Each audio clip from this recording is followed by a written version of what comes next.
శివద్రవ్యము ఎప్పుడూ ఇంటికి తీసుకెళ్ళకూడదు అనేది ఓ సామెత మనకి మొదటి నుంచి కూడా చెప్పబడ్డటువంటిది. మనం శివాలయానికి వెళ్ళినప్పుడు చక్కగా అర్చన చేస్తాం, ఆ ప్రసాదము అది అంతా ఇవ్వబడుతుంది. ఒక కొబ్బరి చిప్ప లాంటివి తీసుకెళ్ళచ్చు.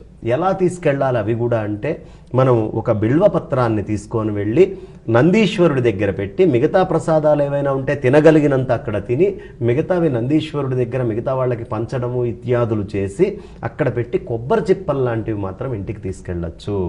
ఎందుకు ఇది చెయ్యాలి అంటే, అక్కడ ఆయనకు ఒక ప్రతిజ్ఞ ఉంది. శివ నిర్మాల్యం ఆహారం శివాజ్ఞయా కర్తవ్యం అని నందీశ్వరుడు చెప్తాడు.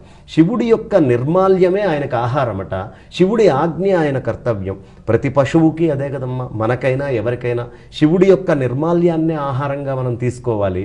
కాబట్టి నిత్యము శివుడికి నివేదన చేసి తీరాలి. ఈ నిర్మాల్యంలో భాగాన్ని తీసుకెళ్ళి ఆయనకు పెట్టి మనం తినగలిగినంత తిని కొబ్బరి చిప్ప లాంటిది మాత్రం ఇంటికి తీసుకెళ్ళచ్చు. మిగతా శివద్రవ్యము ఏది హరించడానికి వీల్లేదు, తీసుకెళ్ళటానికి వీల్లేదు. కాబట్టి శివద్రవ్యము సాధ్యమైనంత మట్టుకు ఒక కొబ్బరి చిప్పల రూపంలోనో అలా ప్రసాదంగా కానీ వండినవి తీసుకొని వెళ్ళకూడదు. ఒకటి.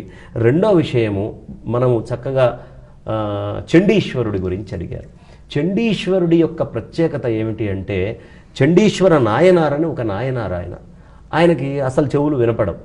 ఆయన చాలా మహత్తరమైనటువంటి గోసేవ గురించి కానీ, లేదు గోవుల్ని ఎలా ఆరాధన చేయాలని కానీ, గోక్షీరాలతోటి మృత్తికగా లింగాలు చేసుకొని పరమేశ్వరుణ్ణి అర్చించటం, తన కన్న తండ్రి ఉన్నాడని కూడా తెలియకుండా ఒక శివలింగం మీద కాలు వేస్తే ఆయన తండ్రి కాలునే ఛేదన చేశాడు. ఆయనకి ఇంకేమీ కనిపించేది కాదు, పరమేశ్వరుడు తప్ప ఇంకొకటి లేకుండా జీవించినటువంటి ఆయనకి పరమేశ్వరుడు వరం ఇచ్చాడు. ఏమిటయ్యా అంటే, ఎవరు నా క్షేత్రంలోకి వస్తారో వాళ్ళు నీ దగ్గరకు వచ్చి నిన్ను చూసి దర్శనం చేసి నమస్కారం చేసుకుంటే తప్ప నన్ను దర్శించినటువంటి ఫలం వాళ్ళకి రాదు అని స్పష్టంగా ఆయనకి వరం ఇవ్వడం జరిగింది. చండీశ్వరుణ్ణి ఆ ప్రమథ గణాల్లో చేర్చుకున్నాడు ఆయన నాయనారుగా. ఆ చేర్చుకున్నారు. అందుకనే మనకి మహాలింగార్చన ఇవన్నీ చేసినప్పుడు అంతఃచండీశ్వరుడు, బహిశ్చండీశ్వరుడు అని అలా రకరకాలుగా చెప్పబడుతుంది ఆ చండీశ్వర వైభవం కూడా. ఆ క్షేత్రం అట్లా బయటికి వెళ్ళి చండీశ్వరుణ్ణి దర్శనం చేసుకుంటారు. చెవిటివాడు కాబట్టి చిటికెలు వేయటము, చప్పట్లు కొట్టడం చేస్తారు. ఒక్కసారి ఆ చండీశ్వరుడు నన్ను చూస్తే చాలు కదా, పరమేశ్వరుడు నన్ను అనుగ్రహిస్తాడు అని. కానీ ఆయన తపస్సులో ఇలా ముద్ర వేసుకొని కూర్చుంటాడు. ఒక్కసారి ఎప్పుడైనా తెరవకపోతాడా నా జీవితంలో నేను కొడితే?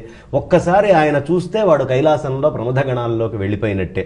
కాబట్టి ఆ చండీశ్వరుణ్ణి చూడకపోతే పరమేశ్వరుణ్ణి అర్చించినటువంటి ఫలితం మనకి ఎన్నడూ కలదు. కాబట్టి గుడికి వెళ్తే ఖచ్చితంగా చండీశ్వరుడి దగ్గరికి వెళ్ళాలి, ఆయన దగ్గర నమస్కారం చేసుకోవాలి, ఏదో ఒక పదార్థం అక్కడ పెట్టాలి, బయటికి రావాలి. అప్పుడే శివదర్శన యొక్క సంపూర్ణమైన ఫలితం మనకి లభిస్తుంది.